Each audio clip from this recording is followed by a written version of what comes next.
ನನ್ನ ತಂಗಿ ಸವಿತಾ ಮೇಲೆ ಮನಸ್ಸು ನೋಡ್ತಾರ ನೀನೇ ಕಥೆ ತೋರ್ಬೇಕು ನೀನೇ ಕಥೆ ತೋರ್ಬೇಕು. ಇವತ್ತೇನು ನನ್ನ ಅತ್ತಿಗೆ ಮನಸ್ಸು ಯಾವುದೋ ಕನಸಿನ ಲೋಕದಲ್ಲಿ ಮುಳುಗಿದಂತಿದೆ. ನಿಜ ಮಂಜುನಾ, ನನ್ನ ಕನಸಿನ ಹಾಗೆ ನೋಡು, ನನ್ನ ಸಹೋದರಿ ಸವಿತಾಳನ್ನ ನಿನ್ಗೆ ಕೊಟ್ಟು ಮದುವೆ ಮಾಡ್ಬೇಕು ಅಂತ ನಾನು ಆಸೆ ಪಡ್ತಾ ಇದ್ದೇನೆ. ನಿಮ್ಮ ತಂಗಿ ಸವಿತಾಳನ್ನ ನನ್ನ ಕೊಟ್ಟು ಮದುವೆ ಮಾಡ್ತೀರಾ? ಅತ್ತಿಗೆ ಅವಳು ತುಂಬಾ ಕಲ್ತವಳು, ಅಂತವಳು ಹಳ್ಳಿ ಕದ ಜೊತೆ ಮದುವೆ ಆಗ್ತಾಳೆ ಅನ್ಕೊಂಡಿದ್ರೇನು? ಖಂಡಿತ ಸಾಧ್ಯ ಇಲ್ಲ ಅದಕ್ಕೆ. ಯಾಕಪ್ಪ ಸಾಧ್ಯ ಇಲ್ಲ? ಅವಳೆಲ್ಲ ಖಂಡಿತವಾಗಿ ನಾನು ಒಪ್ಪಿಸ್ತೀನಿ. ಹೌದೌದು, ನೀವು ಒಪ್ಪಿಸ್ತೀರಾ ಅಂತ ನನಗೆ ಚೆನ್ನಾಗಿ ಗೊತ್ತು. ಆದ್ರೆ ಸದ್ಯ ನನಗೆ ಮದುವೆ ಬೇಡ ಅದಕ್ಕೆ. ಅಂದ್ರೆ ಮದುವೆ ಬೇಡ ಅಂದ್ರೆ ಏನು ಮದುವೆ ಗಿದ್ವೆ ಬೇಡ ಅಂತಿದ್ಯಾ? ನೋಡು, ವಯಸ್ಸಿಗೆ ಬಂದ ವಯಸ್ಸಲ್ಲಿ ಮದುವೆ ಆದ್ರೆ ಆ ವಯಸ್ಸಿಗೆ ಬಂದು ಬೆಲೆ ಇರುತ್ತೆ. ನೋಡು, ಅದಷ್ಟು ನಿನ್ನ ಅತ್ತಿಗೆ ಅಷ್ಟೇ ಸುಂದರವಾಗಿದ್ದಾಳೆ. ಸೇಮ್ ಟು ಸೇಮ್ ಅವಳೇ ಕಾಣ್ತಾಳೆ. ಅಣ್ಣ, ಸವಿತಾಳನ್ನ ನಾನು ನೋಡಿದ್ದೀನಿ. ತುಂಬದೇನೋ ಎಷ್ಟೇ ಸುಂದರವಾಗಿದ್ರು ನನ್ನ ಮನಸ್ಸಿನ ಭಾವನೆಗಳಿಗೆ ಸ್ಪಂದಿಸುವ ಗುಣ ಕೂಡ ಅವನಲ್ಲಿ ಇರ್ಬೇಕಲ್ವಾ? ಅಂದ್ರೆ ಏನಪ್ಪ, ನನ್ನ ಸಹೋದರಿ ಏನಾದ್ರೂ ದಾರಿ ತಪ್ಪಿರುವಳೆ? ದಾರಿ ತಪ್ಪಿದವಳು ಅಂತ ಹೇಳ್ತಿಲ್ಲ ಅದಕ್ಕೆ. ಸದ್ಯ ನನ್ನ ಮದುವೆ ಬೇಡ, ಮುಂದೆ ಇನ್ನೂ ಟೈಮ್ ಇದೆ ಅಲ್ವಾ, ಬೇಕಿದ್ರೆ ನೋಡೋಣ. ಅಬ್ಬಾ ಅಮ್ಮ ತಾಯಿ, ಈಗ ಸಂತೋಷವಾಯ್ತು ನನ್ನ ಮನಸ್ಸಿಗೆ.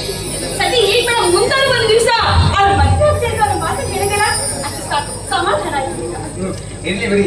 ಅದಕ್ಕಿಂತ ಮೊದಲು ನಮ್ ಸೇರ್ಬೇಕಾಗಿರೋ 3 ಎಕರೆ ಹೊಲನ ಆ ಲಕ್ಷ್ಮೀ ನರಸಿಂಹಗೌಡನ ಕೈಯಲ್ಲಿ ತೂಗುತ್ತಿದ್ದೆ ತೂಗ್ತಾ ಇದೆ. ಮೊದಲು ವಕೀಲರನ್ನ ಇಟ್ಕೊಂಡು ಆ ಹೊಲನ ನಮ್ಮ ವಶ ಮಾಡ್ಕೊಳ್ಬೇಕು. ನಿಜ ಅಣ್ಣ, ಮೇಲಾಗಿ 40 ವರ್ಷದಿಂದ ನಮ್ಮ ತಾತನವರು ಆ ಹೊಲ ಮಾಡ್ಕೊಂಡು ಬಂದಿದ್ದಾರೆ. ಹೀಗಿರ್ಬೇಕಾದ್ರೆ ಆ ಹೊಲ ಆ ಲಕ್ಷ್ಮೀ ನರಸಿಂಹಗೌಡನ ಹೆಸರಿಗಾಗಲು ಹೇಗಣ್ಣ ಸಾಧ್ಯ? ನಾನು ಕೂಡ ಅದೇ ಹೇಳ್ತಾ ಇರೋದು. ನೋಡು, ಮೊದಲು ಒಂದು ವಕೀಲರನ್ನ ಇಟ್ಕೊಂಡು ಆ ಹೊಲದ ಬಗ್ಗೆ ವಿವರಣೆ ನೀಡೋಣ.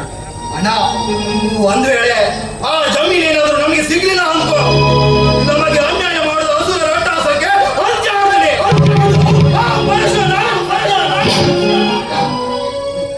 ಹೌದ್ರಿ, ಮೊನ್ನೆ ನಾನು ನಾಗರ ಪಂಚಮಿ ದಿವಸ ನಮ್ಮ ಹೊಲಕ್ಕೆ ಕುತ್ತಿಗೆ ಹಾಕಿರ್ಬೇಕಂತ ನಾನು ಹೋಗಿದ್ನಲ್ಲ, ಆಗ ಆ ಪಾಪಿ ಬಂದಿದ್ದ, ನಮ್ಮ ಹೊಲದ ಪ್ರಕರಣದ ಬಗ್ಗೆ ಪ್ರಸ್ತಾಪಿಸಿದ. ನಾನು ಅದ್ರ ಬಗ್ಗೆ ಹೇಳ್ತಿರುವಾಗ ನನ್ನ ಮಾನ ಭಂಗಕ್ಕೂ ಹವಣಿಸ್ತಾ ಇದ್ದಾರೆ. ಅಷ್ಟೇ ನನ್ನ ಮೈದ್ರ ಬಂದು ಆ ಪಾಪಿಯ ಮುಟ್ಟಾಳಿಗೆ ತಕ್ಕ ಉತ್ತರವನ್ನು ಕೊಟ್ಟು ಬಿಟ್ಟು ಬಂದ. ಏನು? ಆ ನರಸಿಂಹನ ತಮ್ಮ ಕಾಲುದ್ರ ನನ್ನ ಮಡದಿ ಮೇಲೆ ಕಟ್ಟಿಕೊಂಡು ಹಾಕಿದಾರ. ಅರ್ಪಿತಾ, ಅವನ ರುಂಡವನ್ನೇ ಛೇದಿಸ್ಕೊಳ್ತೀನಿ. ಅಲ್ಲ, ಸೇರಿನ ಕಿಡಿಯಲ್ಲಿ ಆ ರುಂಡವನ್ನು ಛೇದಿಸಲು ಮುಂದಾದ್ರೆ ಅಪ್ಪಿ ತಪ್ಪಿ ನೀವು ಜೈಲಿಗೆ ಹೋದ್ರೆ ನಮ್ಮ ಗತಿ ಎಲ್ಲಿ? ನಮ್ಮ ಪರಿಸ್ಥಿತಿ ಏನು ಅಂತ ಸ್ವಲ್ಪ ಸಮಯ ಇರ್ಲಿ. ನೋಡಿ, ಈಗಲೇ ನನ್ನ ಮೈದುನ ಆ ಕತ್ತೆ ಮುಟ್ಟಾಳನಿಗೆ ಉತ್ತರವನ್ನು ಕೊಟ್ಟು ಬಂದಿದ್ದಾನೆ. ಈ ಸ್ವಲ್ಪ ಸಮಾಧಾನ. ಸರಿ, ನಾನೋಗಿ ಅಡ್ವೊಕೇಟ್ ಅವರನ್ನ ಭೇಟಿಯಾಗಿ ಹೊಲದ ಬಗ್ಗೆ ವಿವರಣೆ ನೀಡಬರ್ತೀನಿ. ನೋಡು, ಏನೋ ಹೇಳ್ಬೇಕಂತಿದೆ. ಹೇಳು. ಬರುವಾಗ ನನಗೆ ಮಲ್ಲಿಗೆ ಕೊಂಡು ತುಂಬಾ ಇಷ್ಟ, ತಗೊಂಡು ಬನ್ನಿ. ಸರಿ, ತರ್ತೀನಿ. ಇನ್ನೊಂದು ವಿಷಯ ಇದೆ, ಒಂದು ನಿಮಿಷ. ಸಾಯಂಕಾಲ ನಮ್ಮೂರಿನ ಅಮದಳ್ಳಿ ಗ್ರಾಮದಲ್ಲಿ ಎಲ್ಲ ಯುವಕ ಮಂಡಳ ಸೇರ್ಕೊಂಡು ಒಂದು ಒಳ್ಳೆ ನಾಟಕವನ್ನ ಇಟ್ಟಿದ್ದಾರೆ. ಆ ನಾಟಕವನ್ನ ಜೆ.ಡಿ. ಗೋವಿಂದ್ ಕುಮಾರ್ ಅವರು ರಚನೆ ಮಾಡಿದ್ದಾರೆ. ಎಷ್ಟು ಅದ್ಭುತವಾಗಿದೆ ಗೊತ್ತಾ? ಹೆಸರು ಕೇಳ್ರಿ, ಏನಂತ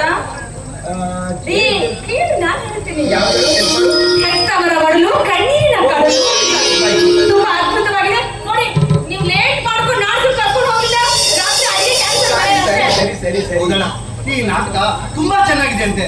ಇಂದಿನ ಯುವ ಪೀಳಿಗೆ ತಮ್ಮ ತಂದೆ ತಾಯಿಯರನ್ನ ಹೇಗೆ ನೋಡ್ಕೊಳ್ಬೇಕು ಅನ್ನೋ ಒಂದು ಒಳ್ಳೆ ಸಂದೇಶ ಕೂಡ ಈ ನಾಟಕದಲ್ಲಿ ಇದೆ ಅಂತ ಅಣ್ಣ. ಹೌದು, ನಾನು ಕೂಡ ಕೇಳಿದ್ದೆ, ಆದ್ರೆ ನೋಡಿಲ್ಲ. ಈ ದಿನ ಪಕ್ಕ ಹೋಗು, ಆಯ್ತಾ? ನಾನು ಹೋಗಿ ಬೇಗ ಬರ್ತೀನಿ. ನೋಡು, ಇದೇ ಖುಷಿಗೆ ಏನಾದ್ರೂ ಒಂದು ಸ್ಪೆಷಲ್ ಮಾಡಿಡು. ಮತ್ತೆ ಪದೇ ಅದು ಗಸಗಸೆ ಪಾಯಸ ಅದು ಇದು ಅಂತ ಮಾಡ್ಲಿಕ್ಕೆ ಹೋಗ್ಬೇಡ, ಆಯ್ತಾ? ಏನಾದ್ರೂ ಒಂದು ಸ್ಪೆಷಲ್ ಮಾಡಿಡು. ನಾನು ಬೇಗ ಈಗ ಹೋಗಿ ಬರ್ತೀನಿ. ನಾನು ಬೇಗ ಬರ್ತೀನಿ. ಸರಿ ಅಣ್ಣ, ಗಸಗಸೆ ಪಾಯಸಕ್ಕೆ ಎಷ್ಟೊಂದು ಬೇಸಸ್ ಹೋಗಿರ್ಬೋದು ಅಲ್ವಾ? ಸರಿ ಅದಕ್ಕೆ ನಿಮ್ಗೆ ಇಷ್ಟ ಅಂತ ಹೇಳಿ ಹೋಗ್ಬಿಟ್ಟು ಮಾಡ್ತೀನಿ, ಆಯ್ತಾ? ಸಂಜೆ ಬೇಗ ಬಂದ್ಬಿಡು. ಹೊರಟಾಯ್ತು.